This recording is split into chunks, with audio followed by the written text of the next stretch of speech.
बच्चों, कैसे आप सभी? उम्मीद करती हूँ आप सभी बहुत ही अच्छे होंगे और अपनी पढ़ाई पर भी अच्छे से ध्यान दे रहे होंगे। तो आइए बच्चों, हिंदी व्याकरण में शुरू करते हैं हमारा अगला अध्याय, जिसका नाम है पद परिचय। क्या होता है पद परिचय और क्या इसके भेद होते हैं, ये हम जानते हैं। पद परिचय यानी कि पार्सिंग। पाठ प्रवेश कर लेते हैं। शब्द जब वाक्य में प्रयुक्त हो जाते हैं तब पद कहलाते हैं। वाक्य में प्रयुक्त होने पर शब्द स्वतंत्र इकाई नहीं रहता, उसका संबंध वाक्य के अन्य शब्दों से होता है। जैसे राहुल किताब पढ़ रहा है, किंतु इन शब्दों की सहायता से जब हम एक वाक्य बनाते हैं, राहुल किताब पढ़ रहा है, तब ये सभी शब्द पद कहे जाएंगे। वाक्य बनाते समय विकारी शब्दों का रूप बदल जाता है और वे एक व्याकरणिक इकाई बन जाते हैं। अब यहाँ पे परिभाषा दी गई है कि व्याकरण की दृष्टि से उनका पूर्ण परिचय देना ही पद परिचय कहलाता है। अब पद यानी कि वाक्य किस में होते हैं? आपके पदों के साथ लगे हुए होते हैं, तो उनका जो परिचय देते हैं वो पद परिचय कहलाते हैं। विकारी तथा अविकारी मिलाकर पद के 9 प्रकार होते हैं। पहला होता है संज्ञा, दूसरा होता है सर्वनाम, तीसरा होता है विशेषण, चौथा होता है क्रिया विशेषण, संबंध बोधक अव्यय, समुच्चय बोधक अव्यय, विस्मयादि बोधक अव्यय और नवा होता है निपात। संज्ञा भेद, व्यक्तिवाचक, जातिवाचक, भाववाचक। ख लिंग यानी कि पुल्लिंग स्त्रीलिंग। वचन कितने होते हैं? 2 होते हैं, एक वचन बहुवचन। कारक भेद, क्रिया से संबंध, मैं राधिका की सहेली हूँ। पद परिचय राधिका व्यक्तिवाचक संज्ञा, स्त्रीलिंग एक वचन, संबंध कारक। अगला है सर्वनाम। भेद, पुरुषवाचक, निश्चयवाचक, अनिश्चयवाचक, संबंधवाचक, प्रश्नवाचक, निजवाचक। लिंग पुल्लिंग स्त्रीलिंग, वचन एक वचन बहुवचन। कारक भेद, क्रिया से संबंध, उन्हें कल आ जाना चाहिए। पद परिचय उन्हें सर्वनाम, अन्य, पुरुषवाचक, पुल्लिंग बहुवचन, कर्ता कारक आ जाना चाहिए, क्रिया का कर्ता। तीसरा है विशेषण। भेद, गुणवाचक, परिमाणवाचक, संख्यावाचक, सार्वनामिक, विशेष से संज्ञा या सर्वनाम जिसका वह विशेषण है। अवस्था यदि है तो कौन सी है? मूलावस्था, उत्तरावस्था, उत्तमावस्था। लिंग विशेष्य के अनुरूप, वचन विशेष्य के अनुरूप। किताबें अच्छी हैं, पद परिचय ये। सार्वनामिक विशेषण किताबें, विशेष्य का विशेषण स्त्रीलिंग बहुवचन। क्रिया भेद, अकर्मक, सकर्मक, प्रेरणार्थक, पूर्वकालिक, मुख्य व सहायक क्रिया, काल, भूत, वर्तमान, भविष्यत। लिंग पुल्लिंग स्त्रीलिंग, वचन एक वचन बहुवचन, वाच्य, कर्तृवाच्य, कर्मवाच्य, भाववाच्य। संबंध अन्य शब्दों से संबंध, वह किताब पढ़ चुका है। पद परिचय किताब सकर्मक क्रिया, पढ़ मुख्य क्रिया, चुका सहायक क्रिया, भूतकाल पुल्लिंग एक वचन कर्तृवाच्य।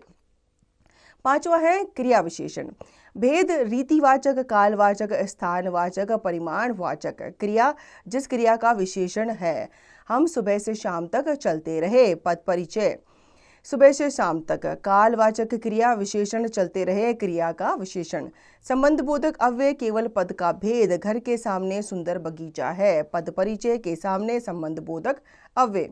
समुच्चय बोधक अव्यय केवल पद का भेद, समानाधिकरण, व्याधिकरण, आप यहाँ बैठ जाइए और आराम कीजिए। पद परिचय और समुच्चय बोधक अव्यय, समानाधिकरण, संयोजक। विस्मयादि बोधक अव्यय, प्रमुख भाव, पद एवं उसका भाव, प्रसन्नता, खेद, घृणा, उत्साह, संबोधन, आश्चर्य, भय, स्वीकृति आदि। सावधान, आगे गहरी खाई है। पद परिचय सावधान। विस्मयादि बोधक अव्यय, चेतावनी बोधक। आइए अब वाक्य में प्रयुक्त प्रत्येक पद का परिचय समझें। मेरी पड़ोसिन तान्या धीरे धीरे बोली है। अब मेरी क्या है? यहाँ पे सर्वनाम है, पुरुषवाचक है। उत्तम पुरुष है, स्त्रीलिंग है, एक वचन है, संबंध कारक है। पड़ोसिन विशेषण है, गुणवाचक है। तान्या विशेष्य का विशेषण, स्त्रीलिंग एक वचन। तान्या संज्ञा, व्यक्तिवाचक, स्त्रीलिंग एक वचन, कर्ता कारक, बोलती है, क्रिया का कर्ता। धीरे धीरे क्रिया विशेषण, रीतिवाचक, बोलती है, क्रिया का विशेषण, बोलती है। क्रिया अकर्मक, कृतिवाच्य, एक वचन, स्त्रीलिंग। वर्तमान काल, मुख्य क्रिया बोलती, सहायक क्रिया है। बचपन में हम घर के बाहर बगीचे में खूब खेलते थे। बचपन में क्या है? संज्ञा, भाववाचक, अधिकरण कारक, पुल्लिंग एक वचन। हम सर्वनाम, पुरुषवाचक, उत्तम पुरुष बहुवचन, पुल्लिंग कर्ता कारक, खेलते थे, क्रिया का कर्ता। घर संज्ञा, जातिवाचक, एक वचन, पुल्लिंग संबंध कारक, बाहर संबंध बोधक अव्यय, स्थानवाचक बगीचे में संज्ञा जातिवाचक पुल्लिंग एकवचन अधिकरण कारक, खूब क्रिया विशेषण, परिमाणवाचक अनिश्चित खेलते थे क्रिया का विशेषण। खेलते थे क्रिया अकर्मक क्रिया, कृतिवाच्य भूतकाल, पूर्णभूत बहुवचन, मुख्य क्रिया खेलते सहायक क्रिया थे। इस कप में थोड़ा दूध डाल दो। इस सार्वनामिक विशेषण कप विशेष्य का विशेषण एक वचन बहु स्त्रीलिंग। कप में जातिवाचक संज्ञा अधिकरण कारक स्त्रीलिंग एक वचन। थोड़ा परिमाणवाचक विशेषण दूध विशेष्य का विशेषण एक वचन पुल्लिंग। दूध द्रव्यवाचक संज्ञा पुल्लिंग एक वचन कर्म कारक। डाल दो क्रिया सकर्मक, डालना मुख्य क्रिया। दो देना सहायक क्रिया वर्तमान क्रिया एक वचन उभय लिंग। मेरे साथ सैर करने कौन चलेगा, मेरे पुरुष उत्तम वाचक सर्वनाम उभय लिंग एक वचन संबंध कारक। सात संबंध बोधक अव्यय, सैर भाववाचक संज्ञा पुल्लिंग एक वचन कर्म कारक। कौन अनिश्चयवाचक सर्वनाम एक वचन उभयलिंग कर्ता कारक। चलेगा क्रिया सकर्मक एक वचन उभयलिंग भविष्यत काल। विशेष, आप जान चुके हैं कि कुछ शब्द ऐसे होते हैं जो संज्ञा सर्वनाम विशेषण क्रिया विशेषण के रूप में प्रयुक्त होते हैं। वाक्य में ये किस रूप में प्रयुक्त हुए हैं, हमें उसी आधार पर उनका पद परिचय देना चाहिए। आइए कुछ उदाहरण देखें। अच्छों का सभी आदर करते हैं और बुरों को अपमानित होना पड़ता है।